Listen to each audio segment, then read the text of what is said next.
аз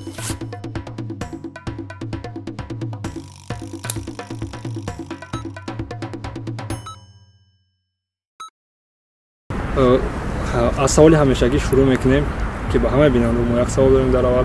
Чаро маҳз шумо ҳамин минтақаро интихоб кардед? ман маъмулан тобистон баъзан вақт шомгоҳҳо инҷа мебиёям. аз ҳавову фазои инҷа бисёр хушам меояд ва гумон кардам ки дар зимистонам бад нест як бор таҷриба кунем, чунки чанд сол аст ки ҳамин боғ сохта шудааст, бунёд шудааст. ман дар зимистон ёд надорам ки омада бошам инҷа.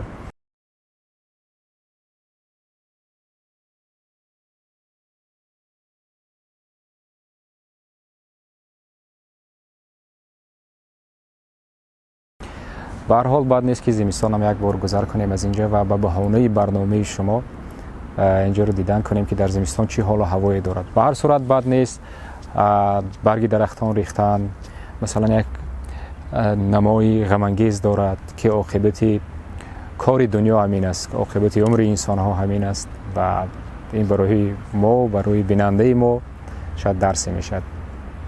як тадқиқотчӣ чӣ гуна як фазоро дӯст медорад? Ором бошад, шулуғ бошад?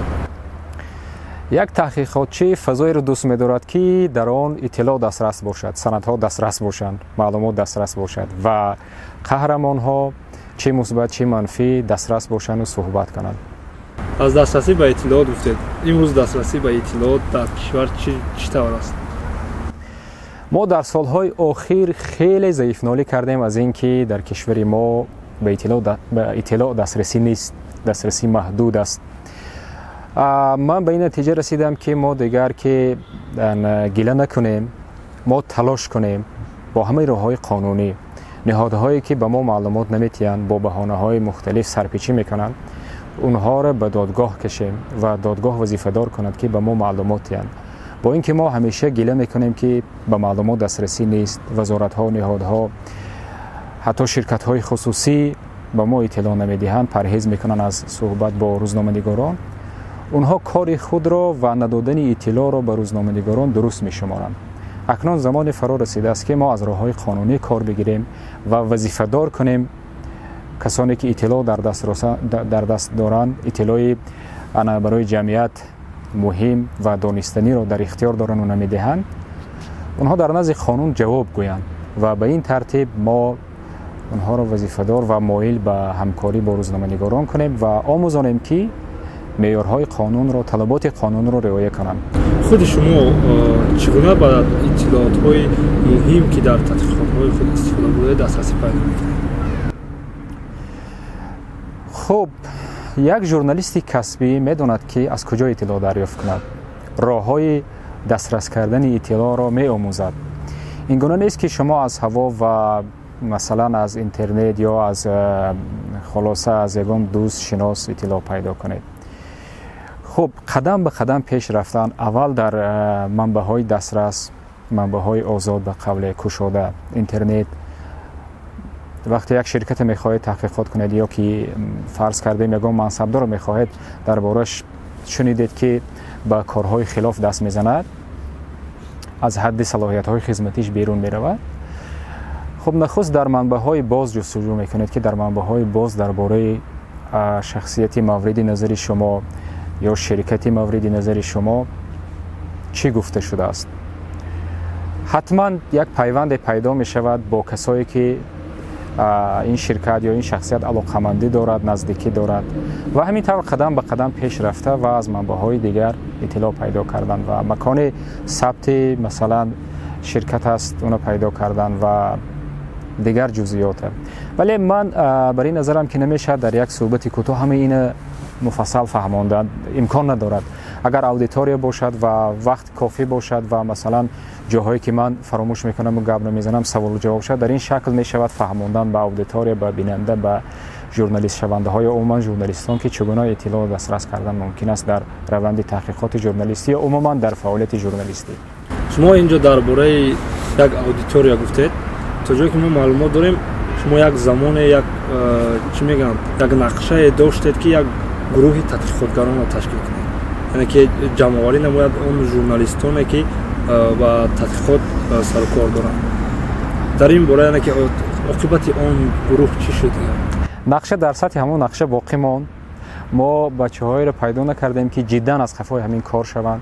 Шояд дар алоҳидагӣ ин корро мекунанд, аммо дар тим нахостанд ки баъзеҳо кунанд. Шояд дурусттараш мо муроҷиат накардем. Мо чанд нафар як маротиба ду маротиба шиштем, нақша кашидем ки чӣ кор кунем, мешавад ҳамин корҳоро кардан ва дигар касе аз пушти нақша нарафт. ҳарчанд ман мебинам дар худи кишварҳои пасошӯравӣ дар масалан фазои иттилоотӣ чунин гурӯҳҳо ҳаст, чунин тимҳо, редаксияҳое ҳаст ки танҳо ва танҳо ба фаъолияти таҳқиқоти журналистӣ машғул ҳастанд ва бисёр самараи хуб, самараи нек медиҳанд ва дар якҷоягӣ корро пеш бурдан ва муназзам пеш бурдан бисёр осон аст. аз ин хотир ман мехостам дар Тоҷикистон ҳам ҳамин гуна як гурӯҳ ё редаксия ташкил шавад ки мутаассифона коре накардем барои ин. Шояд дар оянда шавад, ҷои таассуф нест, шояд масалан ояндаҳои наздик ё ояндаҳои миёна муҳлат ин кор сурат гирад. Набудани маблағ яъне ки иқтисодиёти паст сабаб мешавад ки зиёди аз нашрияҳо маҳкам мешаванд ё ин ки гӯем ки як нақшае ки як гурӯҳе аз журналистон таҳризӣ мекунанд он бе ягон натиҷа меанҷумад. Ба фикри шумо чӣ гуна аст, яъне ки метавонанд ки як гурӯҳ аз журналистон бе ягон дастгирии молиявии хориҷӣ як гурӯҳи тадқиқотӣ ташкил кунанд аз қафои тадқиқот? суоли бисёр хуб аст. Ман фикри ман ин аст ва хулосаи ман ин аст ки муҳимтарин чиз дар журналистика, муҳимтарин омил ё муҳимтарин нуктае ки мешавад ба он такя кард идея аст. яъне ҳамаи кор аз идея сурат мегирад, оғоз мешавад ва пеш меравад. набудани иқтисоди дуруст ё масалан пуштибонии молӣ, набудани масалан фазои мусоиди корӣ ва набудани идея, ҳама ино дар якҷоягӣ монеа ҳастанд худии ба худ, вале монеаи асосӣ набудани идея аст. дар шароити ҳозир, дар хулоса муҳити кунунӣ дар Тоҷикистон ман имконеро намебинам ки як редаксияи маҳаллӣ миллӣ тавонад аз уҳдаи анҷом додани таҳқиқотҳои серхарҷ барояд.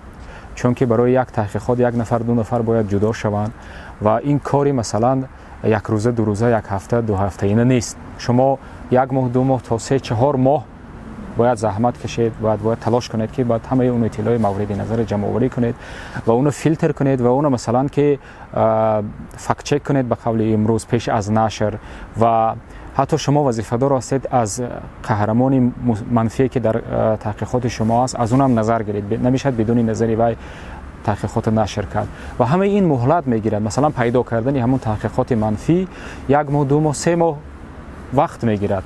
ба ҳамин хотир редаксияҳои маҳаллӣ ва умуман масалан журналистикаи миллӣ дар ҳоли ҳозир тавони пардохти молӣ харҷҳои журналистикаи таҳқиқотиро надорад. дар бораи маблағ гуфтан, яъне харҷҳои як тадқиқот, шумо чандин таҳқиқотҳое гузарондаед ки хеле ҳамки вақти зиёдро талаб мекард. ба фикри шумо ба як чунин таҳқиқотҳо яъне чӣ қадар маблағ сарф мешавад? на танҳо ба фикри шумо, худи шумо чӣ қадар маблағ сарф мекунед дар таҳқиқот? то ҷои ин иттилои хусусӣ аст, агар ки масалан мо ина бисёр рӯшод нагӯем беҳтар аст. ман яке аз бурдҳо ё имкониятҳое ки ман дорам, шояд бачаҳои дигар надоранд, ин аст ки ман ҳамзамон як кори собит дорам, яъне кори доимӣ дорам ки аз унҷо маош пайдо мекунам ва дар баробари он масалан ба корҳои таҳқиқотӣ машғул мешавам, ба мавзӯъҳои таҳқиқотӣ машғул мешавам. аз ин хотир масалан ин имконият барои ман даст додааст ки ман масалан таҳқиқот анҷом диҳам. бачаҳои дигар гӯед ки тақрибан чӣ қадар харҷ мешавад дар таҳқиқот? хуб бубинед, як журналист дар як моҳ чӣ қадар маош гирад ки барои зиндагиш мерасад? тақрибан аз барномаҳои пештара ба мо гуфтанд ки 4-5 ҳазор сомон дар як моҳ маош дошта бошад ки як зиндагии оддӣ дар баробари хонаи шахсӣ доштанаш. хуб ана ку 5 ба 3 ё ба 4 зарб занед. مثلا 4 ماه کار کنید، اگر فرض کردیم 2000 سامانی یا چقدر، اگر 5000 باشد 20000 سامانی باید مبلغ خرجیه تحقیقات باشد که شما باید به اون کار دست زنید. در غیر این صورت معنا ندارد که شما همه وقت نیروتون خرج کنید و در عوض مثلا درآمدی نداشته باشید.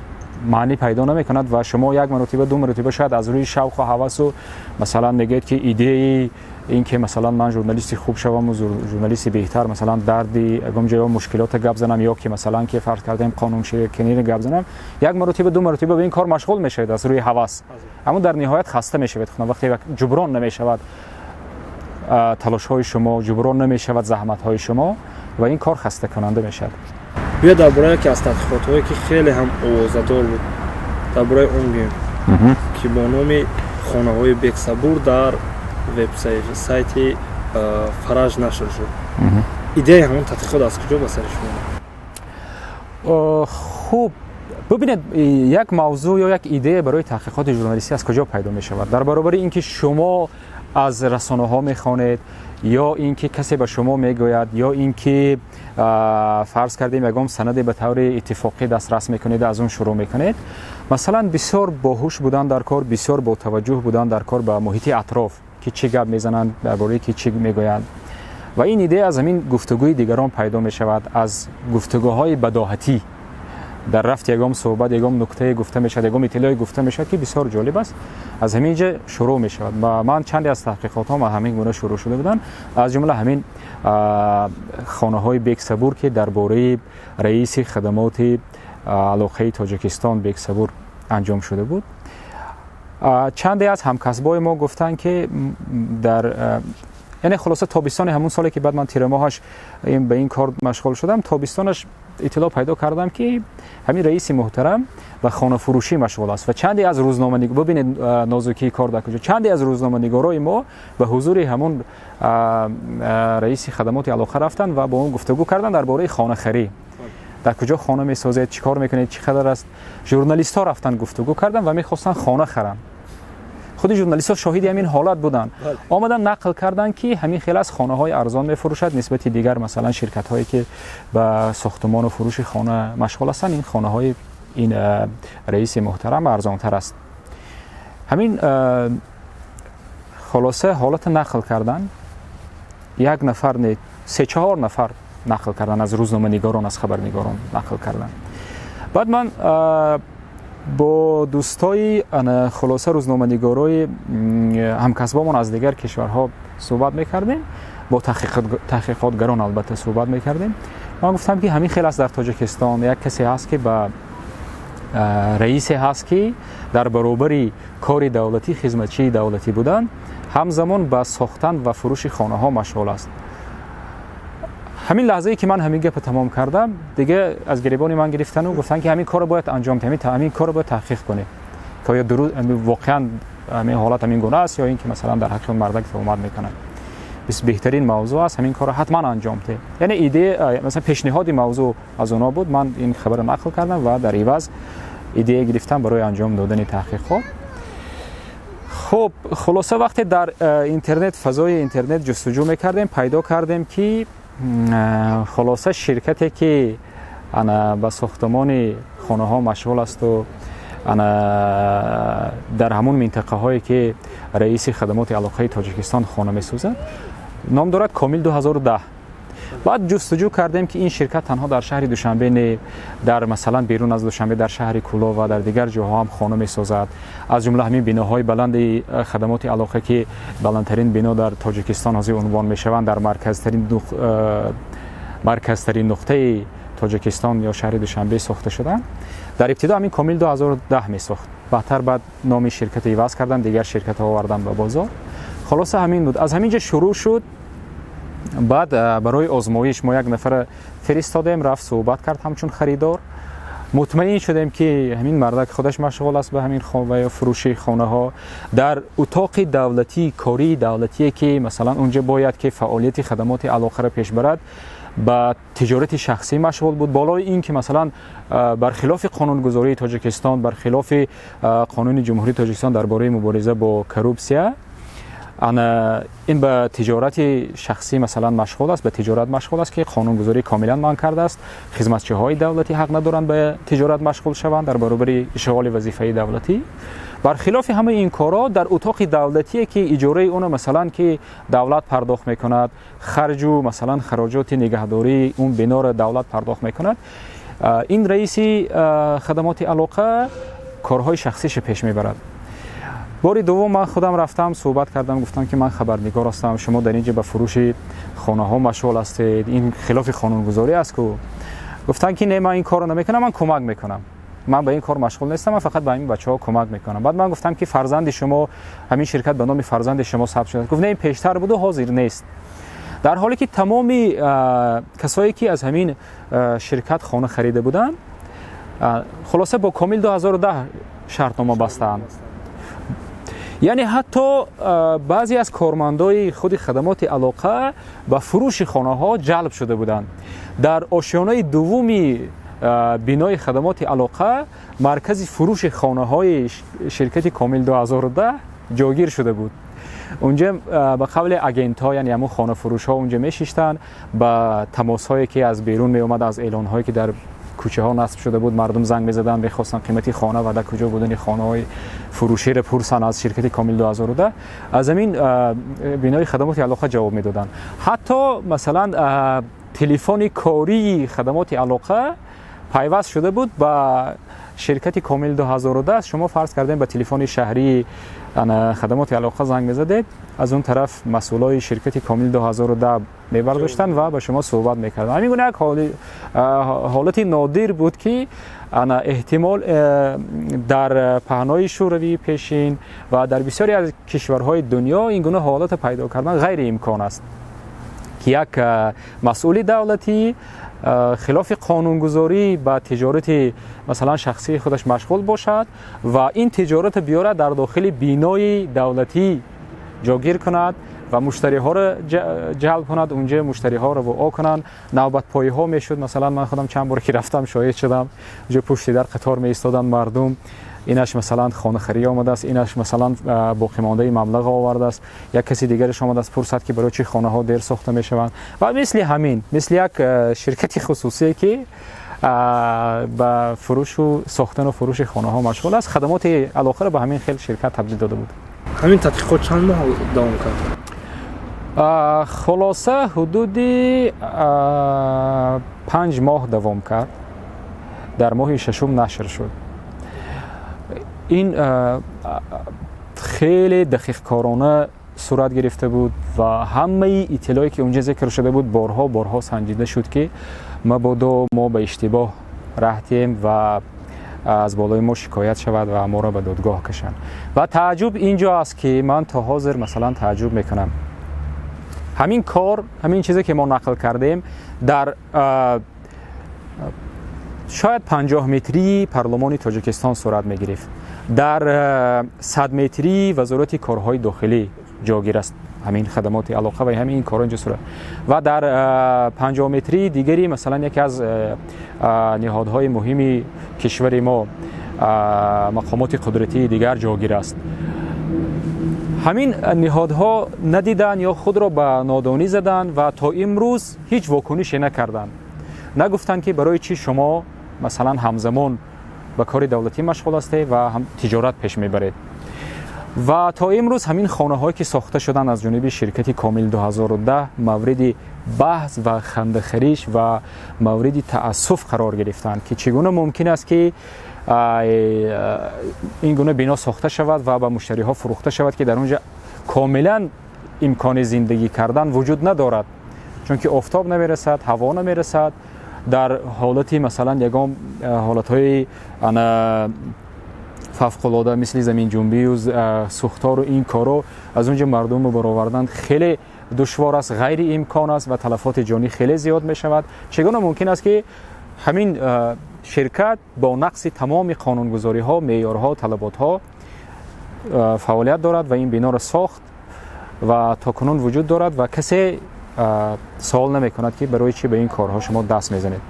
من وقتی که اون تحقیقات رو میخوندم یک چی برای من خیلی عجیب بود که مؤلف نوشته است اول میرود نزد خود رئیسی همون خدمات علاقه و درباره خریدن خانه ها مصلحت میکند و بعدتر رفته همچون روزنامه‌نگار با صحبت میکند.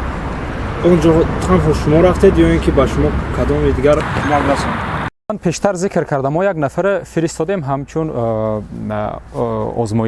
آزمایشی یک نفر رفت صحبت کرد و آمد مثلا صحبتش نقل کرد که همین خیلی گفتگو یا دیالوگ صورت گرفت واقعا میفروشم خانه و این کار همونجا صورت میگیرد.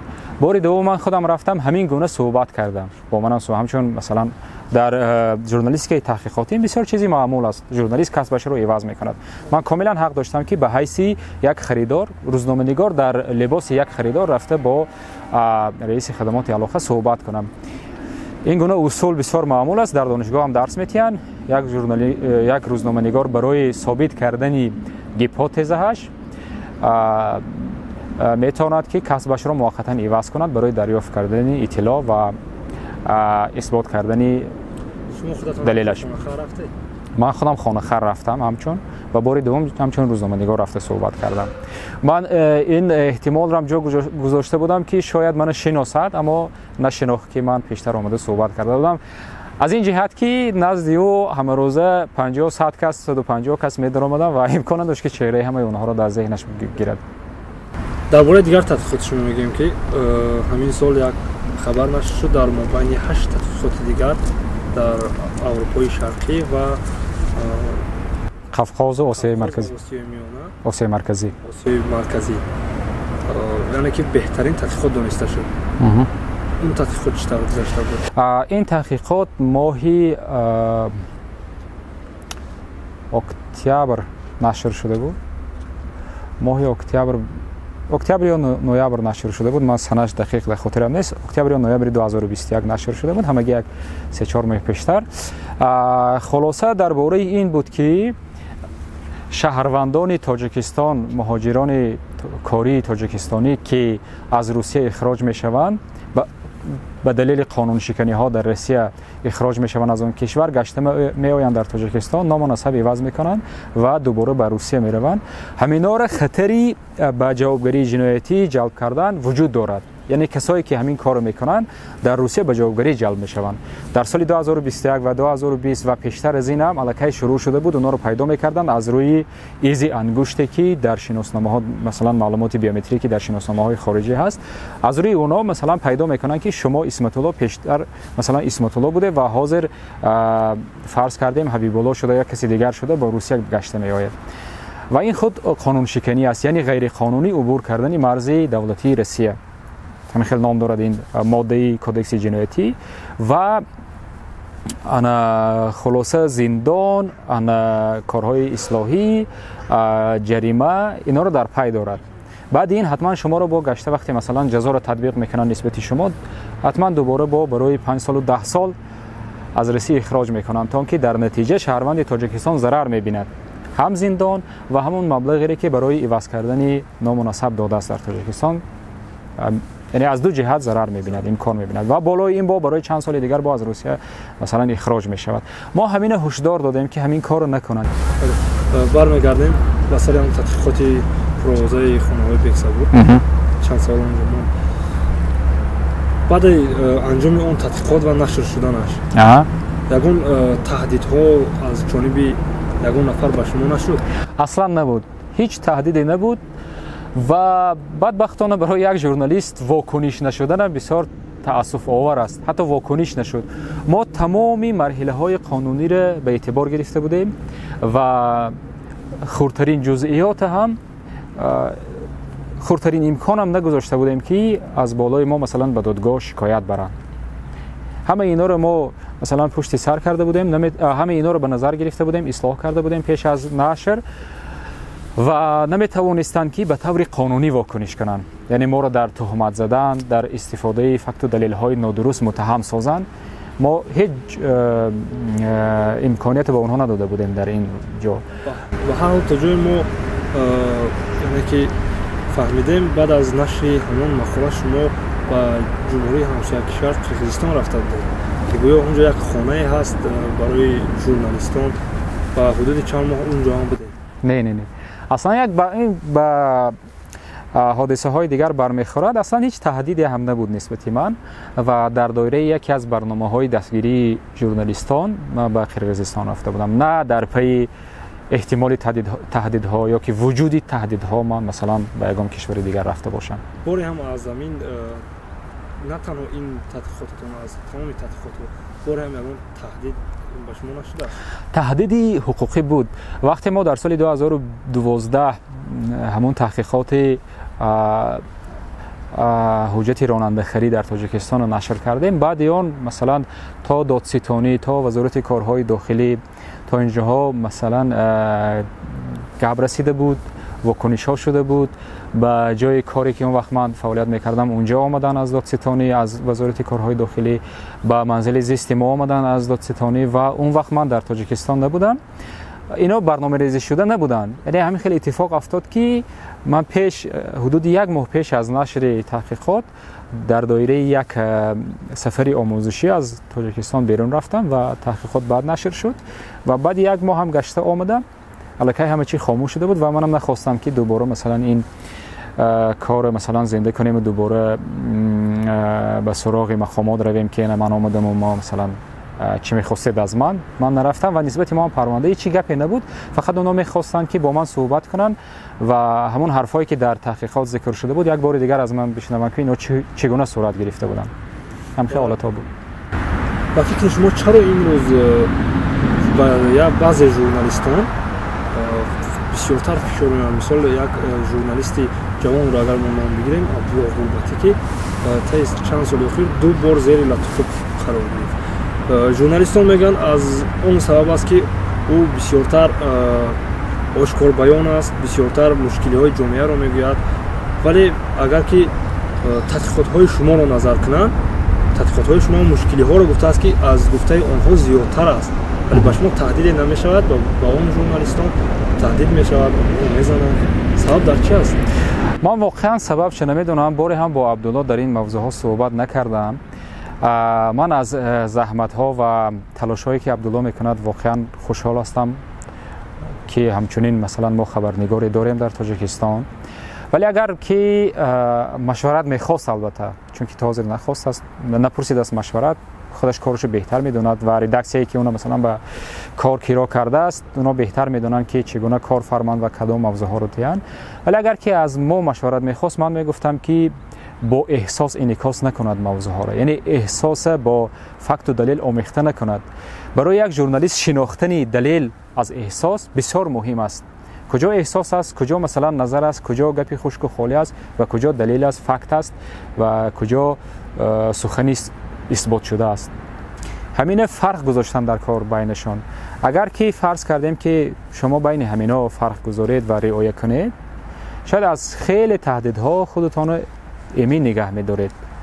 سپری می‌شود بین شما و بین تهدیدها. به طور کسبی، همیشه به طور کسبی فعالیت کردن ممکن است که شما را از خیلی تهدیدها نگه می‌دارد، حفظ می‌کند.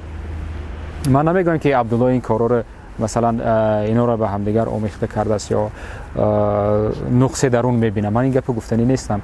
احتمال می‌دانم که از سبب همین است. شاید احساس با موضوع، با فکت و دلیل به همدیگر آمیخته کردن. ما مثلا بارها گفتن، در دانشگاه هم گفتن، در دوره‌های آموزشی دیگریم که برای رشد مثلا ملکه‌های کسبی برگزار می شود، اونجا هم میگن که ژورنالیست دادستان نیست، ژورنالیست کارمند مقامات نیست، ژورنالیست صلاحیت زیادی ندارد که دیگر نهادهای دولتی دارند. ژورنالیست فقط سوال می‌تید و اونم سوالی که چی شد، چه حادثه شد، کی گذشت، کی بود، چی بود، شما چی تصمیم دارید، چی واکنش میکنید، چی گفتنی هستید، چی شرحی دارید. همین خیلی سوالا رو باید کرد. سوالای روشاد، سوالای این که مثلا کسی را به اتهام به قانون شکنی ادعا کردنی باشیم و سوالهایی که به عزت نفس رسیدنی باشیم، این گونه سوالها باید داده نشوند که بر ضرر ما و بر ضرر ژورنالیستی که در مجموع ختم میشوند. اینجا چند چی میگن به قول نصیحت‌های به جوانانی که میخواهند ژورنالیست شوند و ژورنالیستان جوان بود، بیاد برمیگردیم به سر همین ژورنالیستان جوان که امروز در فاکولته‌های ژورنالیستیک تحصیل میکنند و فکر شما همین روند درس‌ها در فاکولته‌های ژورنالیستیک درست است؟ یعنی که شما خودتان هم فاکولته ژورنالیستیک ختم کردید، اون زمان چطور بود و حاضر چطور است؟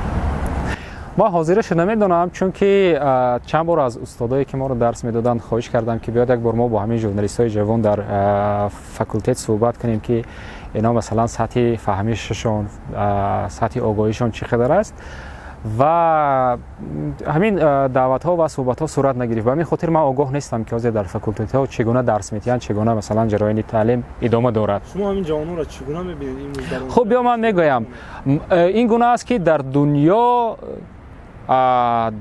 نه تنها در تاجیکستان ما، در دنیا فهمیش های روزنامه‌نگاری تغییر یافتن کاملا. اون سوالایی که میگفتن که ما مثلا یک خبر با فلان سوال ها باید جواب گوید که کی در کجا و برای چی فلان میامدن، حاضر این کهنه شد. مهمترین سوالی که در حال حاضر باید یک ژورنالیست به اون جواب گوید این است که چه حادثه مهم رخ داد. یعنی یک خبر از این با یک سوال باید پاسخ گوید. یک خبر است، گزارش است، مثلا مقاله است، مصاحبه است، تحقیقات ژورنالیستی است، هر چیزی که هست نیست به همین یک سوالی بسیار ساده و بسیار مشخص باید پاسخ گوید. چه حادثه مهم رخ داد در گرد همین چرخت و در فاکولته های ژورنالیستیک هم باید که از همینجا شروع شود که بچه ها چه حادثه مهم رخ دادن را، انعکاس چه حادثه مهم رخ دادن را مثلا یاد بگیرن.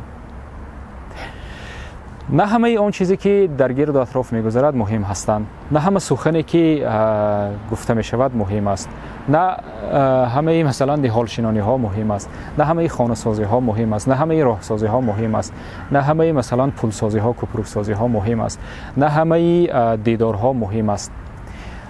خب انا همین چیزا یاد گرفتن در کار و طرز انعکاس همین حادثه رو یاد گرفتن در کار. من نمیدونم مثلا در روی کدام اسلوب ها درس میتین. در زمانی که ما در فاکولته ژورنالیستیک تحصیل میکردیم از سال 2005 تا سال 2010 واقعا بعضی از درس های بودن، بعضی از سمینارهای بودن که اصلا نه به درد همون روز میخوردن و نه به درد این روز میخورن. جای اونها رو عوض کردن در کار. اگر شما رو دعوت کنن همچون آموزگار در فاکولته ژورنالیستیک درس میدهید؟ شاید در بخش تحقیقات ژورنالیستی درس دهم، یک سمینار، یک دوره نیم ساله شاید درس دهم. از این زیادتر من این صلاحیت ندارم چون که کاری علمی نکردم. من مثلا رساله حمایه نکردم و اونقدر به ذوق من نمیخورد که دائم از نظریه گپ زنیم. من میخوام بسیارتر کاری عملیه باشد. درباره این ژورنالیستان جوان گفتیم. شما امروز در بین ژورنالیستان جوان کی رو موفق تر می‌حسابید و در این چنین در غیر از خودتون کدام ژورنالیستان رو همچون تحقیقاتچی اعتراف دارید؟ غیر از خودم بسیار کپی بالا بلند. ما ژورنالیستیکای ما ظرفیت دارد، واقعا ظرفیت دارد. خب باید نام نگیریم بهترش. من میگم که ما ظرفیتی ساختنی رسانه آنلاینی، رسانه چاپی، تلویزیون، همه این چیزا داریم. ژورنالیستیک ما عموما کادرهایی که در تاجیکستان هستن این ظرفیت دارن. ما بچه‌هایی داریم که با زبان روسی راحت صحبت میکنن، مینویسن. بچه‌هایی داریم مثلا از جمله ژورنالیست‌ها، بچه‌ها گفته هم زن‌ها و هم مردها رو در نظر دارم. کسایی هستن که با انگلیسی بسیار راحت مینویسن، صحبت میکنن. اینا رو داریم. یعنی عموما ژورنالیستیک تاجیکستان ظرفیتی عملی کردن ایده های بزرگتر، ساختن رسانه های موفق تر را دارد. فقط این که باید یک مرتبه سرجم شویم و شاید بعض نافهمی ها و بعض مسئله های حل نشده بین نسل ها و بین مثلا نسل کلانتر که بین خودشون پیشتر رسانه ها داشتن اونا وجود دارن، اونا حل شوند و همین دوریه که احساس می شود بین نسل نو و بین نسل میان سال ژورنالیستا این از بین برده شود، همین فاصله و یک جا شویم و مثلا سر ایده های بزرگتر صحبت کنیم. ما میتوانیم خیلی از کارهای مهمتر و به نفع تاجیکستان، به نفع ملت خودمان انجام دهیم. واقعا من فکر میکنم که امروز مطلب های کلان حجم در خواه اینترنت، خواه گازیته های چاپی خواننده کم دارد و تحقیقات هم یک مطلب کلان حجم میشود، خود در گازیته نشر شود، خود در سامانه‌های اینترنتی. فکر نمیکنید که آهسته آهسته باید به شکل تحقیقات های ویدیویی گذارید؟ یعنی به مانند که امروز دیگه ژورنالیستان کشورهای همسایه خیلی زیاد از این چیز استفاده میبرند، خیلی تحقیقات های خوب هم دارن در شکل ویدیویی. این بسیار فکری خوب است. شرط نیست که حتما باید مثلا متن کنار گذاریم یا عکس کنار گذاریم و دنبال ویدیو رویم. می شود که از داخل همون متنی که هست نکته های مهمتر جدا شود برای نوار ویدیویی و طوری که ژورنالیست های دیگر میکنند در بیرون از تاجیکستان. متن 10 صفحه است، شاید 2 صفحه اونو جدا میکنن، نوار ویدیویی میکنن در حجم 5-10 دقیقه و برای دریافت معلومات مفصل‌تر مثلا متن خواندن این گونه در پایان ویدیو ذکر میکنن.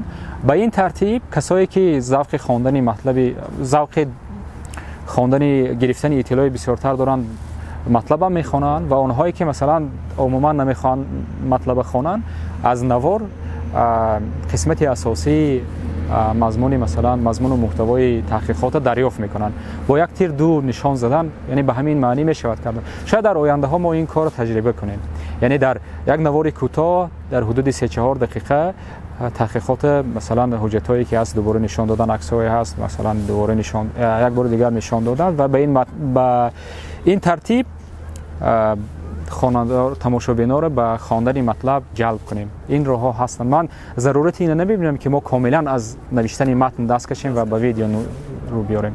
آینده ژورنالیستیک و تحقیقات ژورنالیستی رو چگونه می‌بینید؟ همه این از ژورنالیستان ما و رسانه‌های ما وابسته است. من به هر صورت آینده را روشن‌تر می‌بینم به خاطر اینکه یک کمی اگر مفصل‌تر صحبت کنیم، وقتی دعوا می شود که تاجیکستان علاقه یک دولتی صاحب قدرت است، با قدرت است، مثلا استوار است، تا جایی می شود به این حرفا خب اگر که اعتماد هم نکنیم شبهه کردن نمیتوانیم، چون که امروز در دوردستترین نقطه ها ما مثلا ناظری شروع کرده از ناظری محلی منطقوی تا ناظری برق تا ناظری مثلا انداز و اینا رو داریم. یعنی پایه های دولت گذاشته شدن علاقه همه منطقه های تاجیکستان، همه جای تاجیکستان مثلا تحت نفوذ اداره های دولتی هستند، تحت ساختارهای دولتی هستند و زمان فرا رسیده است که باید به مردم آزادی ها داده شوند، به مردم امکان داده شود که برای رشد کشور تلاش کنند، مانع ها برداشته شوند، مونوپولی تجاری برداشته شود، مونوپولی سیاسی برداشته شود، اینا برداشته شوند و آهسته آهسته ما پیش رویم به رشد نهایی رسیم. یعنی باید دولت رشد کرده، ما در حال رشد هستیم اما به رشد نرسیدیم. ما مثلا اگر همین آزادی ها داده شوند و مردم برای گفتن حقیقت، انعکاس واقعیت، انعکاس قانون شکنی مقامات مجازات نکنند، ما به اون مرحله رشد میرسیم. اگر که همین حالت دوام کند، نمانند مردم سنزور کنند برای گفتن حرف، فرق ندارد حاضر چه حرفی است، برای گفتن مثلا حرف تعقیب کنند، تهدید کنند، ما به رشد نمیرسیم. یعنی خلاصه من این است که زمانی آزادتر گذاشتن مردم فرا رسیده است، زمانی آزادتر گذاشتن رسانه ها، روزنامه‌نگاران فرا رسیده است و ما باید از این چیز استفاده کنیم و تلاش کنیم و یک ژورنالیستیک بسیار قوی، بسیار شفاف، بسیار کسبی بسازیم. شما نقشه دارید که با زمان مثل نقشه هایی که گفتید ما یک گروه تحقیقاتچیان رو جمع کنید تا با تحقیقات‌های بزرگتر، یعنی که سر و کار گیرید، یا اینکه یک نمیدونم رسانه الکترونی تحقیقاتی یا اینکه یک مکتب تحقیقاتی باید داشته باشه؟ اکنون مکتب از حد زیاد حرفی بالا بلند است، من نمیخوام در این باره چیزی بگویم، ولی ساختنی چی میگن حدود 6 ماه یک بار یک ترینینگ یک یا 2 ماهه تحقیقاتی تشکیل کنید تا اینکه گذار من از سالی که من هم نو یک سال شد با ژورنالیستیک اومدم یاد ندارم که در این یک سال یگان ترینینگ های تحقیقاتی شده باشد. یک تا شد اونم در کجا بود؟ قزاقستان شد؟ دامی چی شد کم درس؟ نه اون پیش از من اومدم تا حدود یک سال بعدم زیادتر شد. خب اینا فکرای خوب هستند، اما در هر صورت این از شرایط و امکانیت ها وابسته است. من هیچی را قطعا تصدیق و یا قطعا رد نمی کنم. ممکن است که در آینده ها صورت بگیرد، اما حال حاضر من این نقشه ها را ندارم، چون که با یک کس بتواند یک کس راهگشا و راهنما باشد. برای همون یک ساختن یک گروهی تحقیقاتچیان تشکیل کردن. اگر از جانب دیگر ایده ها پیشنهاد شوند و همکاری ها پیشنهاد شود شاید صورت بگیرد. من قطعا مثلا تصدیق یا رد نمی کنم، احتمال دارد که این کار صورت گیرد. дар вақти ҳамин тадқиқотот чӣ монеҳо пӯш меояд ки бисёре аз рӯзноманигорони имрӯза ба тадқиқот даст намезананд, интихоб мекунанд роҳҳо, яъне ки жанрҳои осонтари журналистика. бубинед таҳқиқоти журналистиро шоҳи жанрҳои журналистика мегӯянд. яъне қуллаи аз ҳама баландтари фаъолияти журналистӣ ҳамин аст. яъне шумо ба анҷом додани таҳқиқот муваффақ шудед, гӯяд ки журналистикаро фаро гирифтед. яъне як журналисти комилу том пухта расидед. ки ҳарфи бисёр ҳарфи умурӣ аз ҳота калон аст гӯя мешавад, вале дар ҳар сурат ҳамин хел аст. касое ки таҷрибаи зиёдтар доранд ҳамин гапа мегӯянд. дар нисбати худам намегӯям ин гапа, дар нисбати касое мегӯям ки ин корро анҷом медиҳанд, яъне масалан ба таҳқиқоти журналистӣ машғул ҳастанд. монеаҳои зиёде нест, фақат ин ки гипотеза ё ин ки дар тоҷикияш ина мегӯянд ки фарзия, фақат фарзияи дуруст гузоштан. яъне масалан шумо чиро таҳқиқ мекунед, кадом қонуншиканӣ ва кадом суистифода аз мансаб, кадом масалан ки фарз кардем тиҷорати ғайриқонунӣ ё кадом ҷиноятро дар умум мехоҳед таҳқиқ кунед. дар ибтидои кор тамино шумо дуруст мекунед дар ҳаҷми 3-4 ҷумла ва ин ҳамчун роҳнамо, қутбнамо, як машъал дар як шаби тор дар дасти шумо аст ки дар асоси ҳамин фарзия шумо пеш меравед. кори зиёд душвор нест, фақат ин ки баъзеҳо ҳарос доранд аз анҷом доданаш. сохтори ҳамина намедонанд ва фикр мекунанд ки хеле душвор аст, дар ҳоле ки хеле душвор нест. як маротиба ду маротиба мекунед, иштибоҳ мекунед, ба хатоҳо роҳ метиҳед, дар ниҳоят ёд мегиред ки чӣ аст таҳқиқоти журналистӣ. яке аз саволҳои дигари символии барнома дар бисёр барномаҳои русӣ аст саволе ки в чом сила, сири муваффақият дар чист. дар мо дига хелтар аст. шумо инро метавонед ки аз ҳамон ҳудуди журналистика берун ҳам ҷавобашро гӯед. мушкил дар чист? мушкили чӣ? хуб дигар имрӯз мушкил дар чист ки бисёри ҷавонон муваффақ намешаванд? мушкилҳо хеле зиёд ҳастанд. мушкил агар дастаи аввали аз мушкилот зикр кунем ин аст ки дар баъзе аз идора ва вазоратҳои мо касое нишастаанд ки касби худашонро дуруст намедонанд, дар ҷои худашон мувофиқ нанишастанд ва ҳадаф танҳо ва танҳо ҷамъоварии сарват аст. инҳо мушкили аввал ҳастанд, мушкили рақами аввали тоҷикистон ҳастанд ки намегузоранд тоҷикистон рушд кунад, намегузоранд ки мардум ба як зиндагии осоишта ва зиндагии аз ҷиҳати иҷтимоӣ таъмин даст ёбад. мушкили аввал инҳо ҳастанд. мушкили дуввум камсаводӣ ё бесаводӣ аст. касое ҳастанд ки ба қавли як ҷумлаи яке аз рӯзноманигорони хушноми мо мегӯянд ки вақте мо огоҳ нестем, шояд дигарон ҳам огоҳ нестанд, дар ҳоле ки чунин нест. вақте шумо огоҳ несте, дигарое ҳастанд ки огоҳ ҳастанд, дигарое ҳастанд ки метавонанд, дигарое ҳастанд ки аз уҳдаи кор мебароянд. яъне касое ҳастанд ки дар ҷои худ нанишастанд, дар курсии худ, лоиқи курсии худ нестанд ва ино фармонфармоӣ мекунанд, донам надонам фармонфармоӣ мекунанд ва мушкилоти дигареро ба вуҷуд медиёранд. мушкили аслӣ ҳамин аст. дар соҳаҳои иҷтимоӣ, дар соҳаҳои масалан иқтисод, дар бахши хусусӣ, дар ҳамаи ҷоҳо тақрибан ҳамин масъала аст, ҳамин мушкил аст ки мо касои лоиқа дар ҷои худшон нишинонем ва ба ин тартиб оҳиста оҳиста ба рушд бирасем, ба зиндагии осудаву осоишта бирасем. ҳамаи мушкилоти дигар аз замин мушкиле ки гуфт болотар зикр кардам аз заминҳо сарчашма мегирад.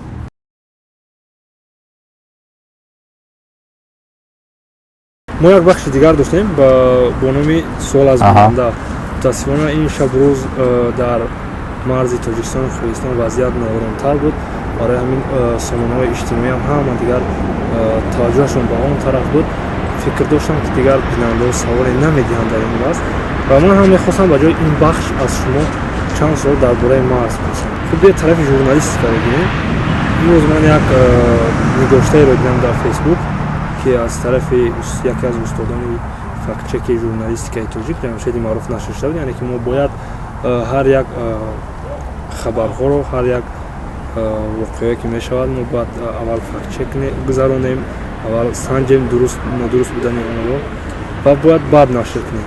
вале ин чи то ҷое ки мо мебинем дар хабарҳои расонаҳои гӯем ки кишвари ҳамсоя камтар дида мешавад. мо ҳар тавре ки метавонам зудтар хабарро нашр мекунам ва ин сабаб шуд ки расонаҳои хориҷӣ ба монанди расонаҳои Русия ё ин ки чанде аз расонаҳои Аврупо такя мекарданд фақат бар расонаҳои кишвари ҳамсоя. ба фикри шумо чӣ тавр аст дар ҳамин вазъиятҳои гӯем ки фавқулода журналистон бояд чӣ тавр амал кунанд? бубинед, як сухан аст ки мегӯянд ки зур ором аст, тарсу ғавғоӣ. ман масъаларо ин гуна мебинам ки ғавғои зиёд кардани расонаҳои Қирғизистон ба ин маънӣ нест ки ҳақ ба ҷониби онҳо аст. дар ниҳоят ба зарари худашон анҷом мешавад. як камтар агар пештар равем ба 10-12 соли пештар баргардем, ман аввалин маротиба соли 2012 дар Ворух будам ва ҳамин аз Ворух то Исфара омадам бо нақлиёт ва он раҳҳоро медидам, унҷоҳоро мушоҳида мекардам. баъди он чанд маротиба дигар рафту омад кардам, он минтақаҳоро хуб медонам. бубинед, то соли 2012 вақти бори аввал мо бо мардуми Ворух суҳбат кардем, гуфтанд ки камбуд аз ҷониби ҳукумати марказии Тоҷикистон буд, камоӣ ва бетаваҷҷӯҳӣ аз ҷониби ҳукумати марказии Тоҷикистон буд ки ҳар боре ки қирғизҳо меомаданд унҷа як қадам пештар мерафтанд, марз мегирифтанд, хонасозӣ мекарданд, роҳ месохтанд, чарогоҳҳоро мегирифтанд, оба соҳиб мешуданд. ҳар дафъа ҷониби Тоҷикистон ба созиш мерасид, гузашт мекард ва дар ниҳоят онҳо хеле ширак шуданд. ба қавли мардуми агар бигӯем, хеле гоҳ ҷасорат пайдо карданд ва фикр карданд ки ба ҳамин тартиб соҳиби аслии ин заминҳо, ин сарзамин онҳо ҳастанд ва ҳар коре ки хоҳанд мекунанд, касеро хоҳанд мекушанд, хонаи касеро хоҳанд вайрон мекунанд. аз ҳамун ҷо шурӯъ шуда буд. дар соли 2012 мардуми Ворух мегуфтанд ки мо ҳамагӣ як нозири минтақавӣ дорем. нирӯи низомӣ набуд дар Ворух, ба қавли худи мардуми сокинони Ворухи ҳамон замона. баъд шурӯъ шуд масалан як бино сохтанд, унҷа нерӯи низомӣ бурданд ки дар ҳолатҳои изтирорӣ ҳимоя кунанд аз он мардум, аз он сарзамини мо. яъне мо хеле дер огоҳ, хеле дер шурӯъ кардем ба ҳифзи он сарзаминҳо, ба ҳифзи амнияти мардуми он минтақа. тавре мо масалан аз расонаҳо медонем мушкилоти Қирғизистон бо Тоҷикистон дар он минтақа ин соли 2012 ё соли 2020-21 шурӯъ нашудааст. ино аз солҳои 60-70 аз онҳо шурӯъ шудааст. аз онҷоҳо шурӯъ шудааст, оғоз ёфтааст. хулоса ҳатто аз замони тақсимоти ҳудудию марзӣ шурӯъ шудааст ин баҳсҳо, заминагузорӣ шудааст ин баҳсҳо. хуб, имрӯз бо ин ғавғоҳое ки дар расонаҳо сурат мегирад, бо инҳо мо наметавонем ин мушкила ҳал кунем. бо ҳамдигар печида аст. хонаи масалан фарз кардем, агар як хати роста фарзӣ тасаввур кунем, як хона фарз кардем аз тоҷик дар қисмати чап ҷогир аст, аз қирғиз дар қисмати рост. як хонаи тоҷик боз дар қисмати рост дар паҳлӯи хонаи қирғиз ҷогир аст, як хонаи қирғиз масалан дар паҳлӯи чап аз тарафи хонаи тоҷик ҷогир аст. фақат бо табодули ин минтақаҳо масалан шояд Қирғизистон каме ақиб меравад, Тоҷикистон каме ақиб меравад ва сарҳад муайян мекунанд. бо ин роҳ мумкин ки ҳал карда шавад. ман мутахассис нестам, шояд салоҳияти назар додан дар ин мавзӯъҳоро надорам. чизе ки ман мушоҳида кардам ҳамин чизҳо ҳаст. инҷо буд ки дар фазои расонавӣ, яъне ки ҳамон ба қавле ки дигар асри 21 асри ҷангҳои иттилоотӣ аст, дар фазои расонавӣ ине ки расонаҳои хориҷӣ ва расонаҳои байналмилалӣ такя ба расонаҳои кишвари ҳамсоя мекунанд, ягон ҷои нигаронӣ надорад ки бисёр вақте ки такя ба онҳо мекунанд, фикр мекунанд ки дигар ҳақ ба ҷониби онҳост. дигар мардуме ки расонаҳои байналмилалӣ мехонанд, фикр мекунанд ки ҳақ ба ҷониби онҳост. на, ин гуна нест. ман ин гуна фикр намекунам. бубинед, мо рӯзноманигорон дар бораи ин ки фавриятро бояд аз даст надиҳем, хунсардӣ ва диқиқкориро бояд аз даст надиҳем. ман розӣ нестам бо ин ки мақомоти Тоҷикистон дар ҳамин масъалаҳо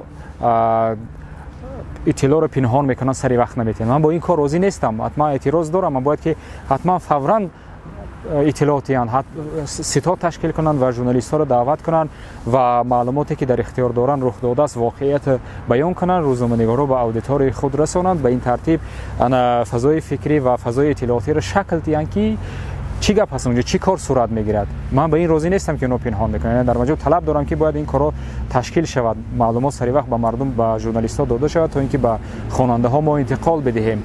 اما گپ در این است که اونا وقتی پیش دستی میکنن به اشتباه راه میتین. واقعا همین گونه است که وقتی مثلا گویا که پیش دستی میکنن و خبرو رو میتین که انا جانب تاجیکستان حمله کرد و انا فلان قدر مثلا شهروندان قرقیزستان انا زیان دیدن، به اشتباه راه میتین. یک تمایل دیگر من همین شب و روزها در شبکه‌های اجتماعی مشاهده کرده ایستادم. ما در سالهای از همون 2012 شروع کرده به این طرف همیشه از موقع حمایتی صحبت میکردیم، همیشه از ضعیف نالی صحبت میکردیم. یعنی که اونا پیش دستند و اونا ما رو مثلا بالای مثلا حریم ما، بالای سرزمین ما، بالای مرزهای ما تجاوز میکنن و ما رو غصب میکنن. همین گونه برخورد میکردیم با مسئله مرز. حالا قرقیزستان در همین موقع قرار گرفته است. کاربرای بخشی مثلا قرقیزستانی شبکه‌های اجتماعی از موقع ضعف صحبت میکنن، از موقع باخت صحبت میکنن و از اینکه گویا که تاجیکستان بالای اونها حمله کرده است، تاجیکستان نیتی مثلا غصب اون سرزمین ها رو دارد، گویا که رسانه‌های تاجیکستان در جنگ اطلاعاتی پیروز شدن از همین موقع صحبت میکنن. چون که اونها سراسیمه شدن، اونها در تلاش اینکه زودتر اطلاع رسانند به اشتباهات راه دادن، از حساسیت، از احساس کار گرفتن و به ضعف خود پی بردن و به اشتباه خود پی بردن و حالا میگن که جانب تاجیکستان است که در جنگ اطلاعاتی پیروز شده است. از این نقطه اونا حرف میزنن، از این نقطه صحبت میکنن. یعنی در نهایت فوریت اونا، غوغای اونها به نفع ما شد.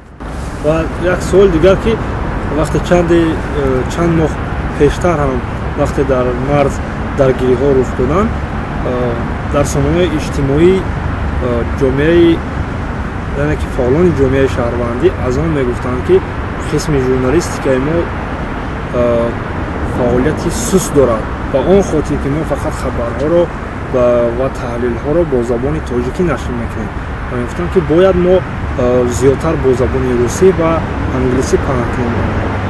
و امروز هم دیده میشود که قسمی از رسانه‌های ما با بخش‌های انگلیسی خود تمام قریب که اهمیت نمیدهند.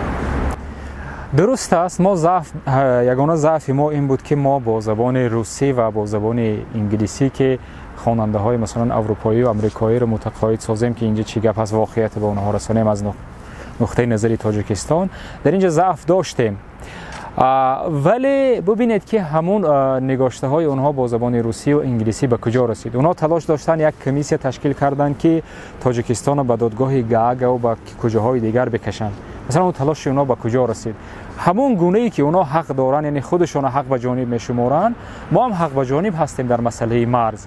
نمیتوانند که مثلا فرض کردیم همین بحث ها تا دادگاه های بین الخلقی هم که برسد، دادگاه بین الخلقی نمیتواند که بدون جلب تاجیکستان به همین پروسس دادگاهی حکم صادر کند. من اطمینان دارم که در همه بحث های بین الخلقی تاجیکستان دست بالا می شود، چون که تا سال 2021 تا ماه می، تا آخر اپریل و ابتدای ماه می سال 2021 هر قربانی که میشد از حساب شهروندان تاجیکستان میشد در اون منطقه. هر مثلا خرابی که در نسبت بناها صورت میگرفت از جانب تاجیکستان بود. نقلیاتی مثلا شهروندان تاجیکستان رو سنگباران میکردن، خانه های شهروندان تاجیکستان رو آتش میزدن و سنگباران میکردن، شهروندان تاجیکستان رو آسیب جسمانی میرساندن، میکشتن مرزبانان قرقیزستان. خوب بگذار که بعد از 2021 در ماه می 2021 تیرپرانی از جانب تاجیکستان با هدف حفظ مرزهای خودش، منطقه‌های خودش صورت گرفت، ولی از اون پیشش کی جواب میگوید؟ خود شهروندان تاجیکستان رو کشتن در اونجا، کی جواب میگوید؟ وقتی که اینا میخواهند که تاجیکستان رو برای ماه می 2021 و حادثه های ماه می 2021 جلب کنن، باید آماده پاسخ گفتن با اون قتل و کشتار پیشتر هم باید باشن. اونا رو کی جواب میگوید؟ یعنی در هر صورت توازن نیروها، چه نیروی نظامی و چه نیروی اطلاعاتی در این شب و روز برابر است.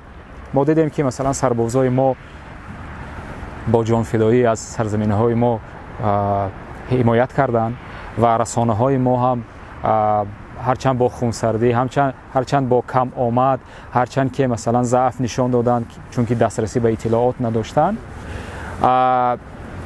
از خودشان یک جانفدایی نشان دادند و تلاششان برای حفظ اون سرزمین ها کردند و در حال حاضر توازن نیروها برابر است. طوری که گفتم چه از جهت نظامی و چه از جهت اطلاعاتی. یکی ژورنالیستای ما امروز چه مشکلی ها دارند در فکر شما؟ ببینید که آیا در همین آماده هستند که در چنین وضعیت ها خبر را سریع رسانند و چه پیشنهادها دارید که ما بهتر شود، یعنی که ژورنالیستان در چنین حالت ها هم خبرها را درست با دلیل و هم زودتر رسانند به دیگران؟ و فکر شما ژورنالیست که آماده است که در چنین وضعیت ها اشتراک کند؟ خب با فکر من آماده نیست، چون که برای این کار آمادگی دیدن در کار. یک اصطلاح هست در ژورنالیستیک نقطه داغ. نقطه داغ همون جایی است که اونجا جنگ صورت میگیرن. متاسفانه همین اسفره ما با بادکند قرقیزستان به یک منطقه داغ تبدیل شده است. بسیار خوب می بود که در شهر اسفره یک ستاد دائم عمل کننده تشکیل شود از حساب ژورنالیستان، از حساب مقامات همون اسفره، مقامات دولتی اسفره ستاد تشکیل شود و آنجا ژورنالیست‌ها را جلب کنند و همیشه در ارتباط باشند با ژورنالیست‌ها. هر حادثه‌ای که می شود به ژورنالیست‌ها رسانند، سری وقت سریعاً به ژورنالیست‌ها رسانند و ژورنالیست‌های تاجیکستان برای پیشگیری از دروغ پراکنی‌های جانب قرقیزستان این اطلاع را سری وقت به اودیتور خود، به خواننده‌های خود رسانند و به این ترتیب از دروغ پراکنی‌های اونها ما پیشگیری کنیم. یعنی مثلا نتوانند که با غوغای خود در سطح منطقه و در سطح جهان اون حادثه ها را به نفع خودشان حل کنند. یکی از راه‌های مثلا پیشگیری همین میتواند باشد.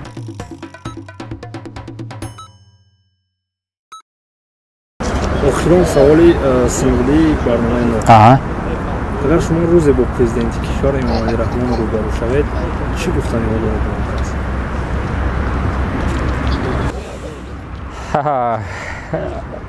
شاید این امکانیت دست ندهد. ما هم گفتیم که اگر این کلمه بود که اگر باشد، یعنی که در یک چنین یک مجلس و چنین تنها رو من میخواهم اگر این صحبت برای اودیتوری باشد، میخواهم از این کس پرسم که ضرورتی تعیین کردن نزدیکان خودش به کرسی های دولتی و رهبری کننده در چی میبیند؟ یعنی چی ضرورت دارد که فرزندای پرزیدنت ما مقام های دولتی داشته باشند؟ چی ضرورت دارد که نزدیکان مثلا پرزیدنت تاجیکستان حتما باید که منصب دولتی داشته باشند و تجارت های بزرگ در تاجیکستان صاحب شوند؟ من میخوام ضرورت همین فهمم. من نمیگم که مثلا حق ندارد، من نمیگم که نباید کند. من میخوام شرح دهد که چی ضرورت دارد در کرسی های رهبری کننده، در کرسی های دولتی، منصب های دولتی تعیین میکند و چی ضرورت دارد که تجارت های بزرگ در تاجیکستان باید در دست نزدیکان رئیس جمهور باشند. یک ژورنالیست داریوش رجبیان بهترین صاحب کسب است. یک ژورنالیست تحقیقاتگر میراندا پاتریک. یک بنا در داخل تاجیکستان. بناهایی که شرکت کامل 2010 ساخته است در منطقه زرافشان.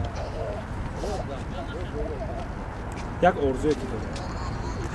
آرزوی دیدن سعادت و خوشحالی تاجیکستانی ها. یک مکانی که شما اونجا آرامش دارید؟ دلخواه منطقه کوهستان تاجیکستان، لبی دریا، لبی رود و سایه درخت برای چند ساعته.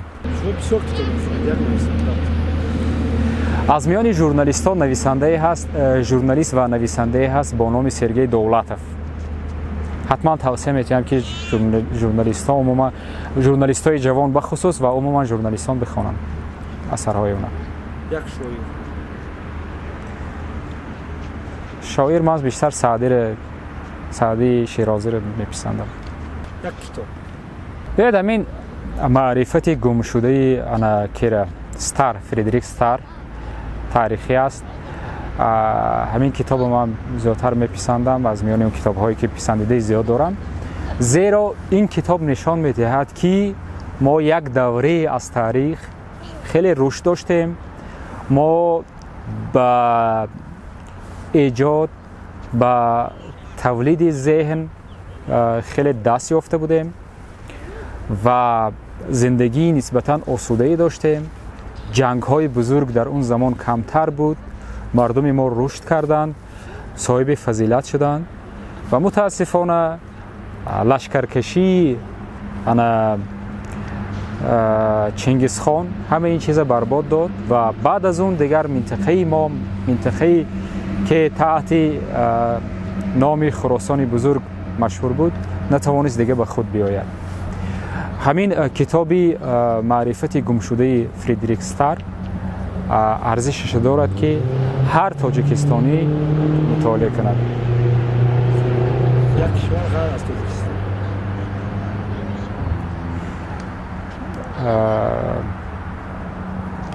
یک کشوری غیر از تاجیکستان.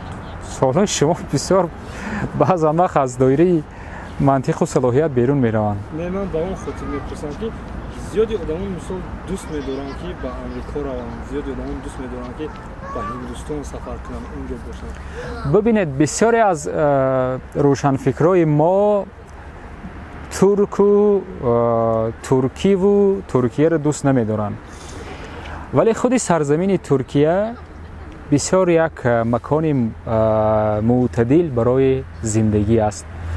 من مکانی جایگیر شوی و باد و هوای این کشور بسیار میپسندم.